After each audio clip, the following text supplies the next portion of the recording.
क्रोधी व्यक्ति का जीवन बदल देगी, गौतम बुद्ध की ये कथा। एक दिन गौतम बुद्ध अपने शिष्यों के साथ एकदम शांत बैठे हुए थे। उन्हें इस प्रकार बैठे हुए देख शिष्य चिंतित हुए कि कहीं वह अस्वस्थ तो नहीं है। एक शिष्य ने उनसे पूछा कि आज वह मौन क्यों बैठे हैं, क्या शिष्यों से कोई गलती हो गई है? इसी बीच एक अन्य शिष्य ने पूछा कि क्या वह अस्वस्थ हैं, पर बुद्ध मौन रहे। तभी कुछ दूर खड़ा व्यक्ति जोर से चिल्लाया, आज मुझे सभा में बैठने की अनुमति क्यों नहीं दी गई है? बुद्ध आंखें बंद करके ध्यान मग्न हो गए। वह व्यक्ति फिर से चिल्लाया, मुझे प्रवेश की अनुमति क्यों नहीं मिली? इसी बीच एक उदार शिष्य ने उसका पक्ष लेते हुए कहा कि उसे सभा में आने की अनुमति प्रदान की जाए। बुद्ध ने आंखें खोलीं और बोले, नहीं, वह अछूत है, उसे आज्ञा नहीं दी जा सकती।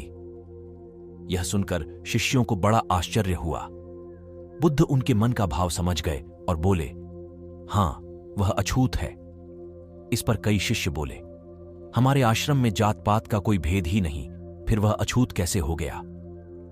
तब बुद्ध ने समझाया, आज वह क्रोधित होकर आया है। क्रोध से जीवन की एकाग्रता भंग होती है। क्रोधी व्यक्ति प्राय मानसिक हिंसा कर बैठता है, इसलिए जब तक वह क्रोध में रहता है तब तक अछूत होता है। इसलिए उसे कुछ समय एकांत में खड़े रहना चाहिए। क्रोधित शिष्य भी बुद्ध की बातें सुन रहा था। पश्चाताप की अग्नि में तपकर वह समझ चुका था कि अहिंसा ही मनुष्य का महान कर्तव्य व परम धर्म है। वह बुद्ध के चरणों में गिर पड़ा और कभी क्रोध न करने का प्रण लिया। इस कहानी का आशय यह है कि क्रोध के कारण व्यक्ति अनर्थ कर बैठता है और पश्चाताप उसे बाद में होता है, जिसका कोई लाभ नहीं मिलता। इसलिए हमें क्रोध नहीं करना चाहिए।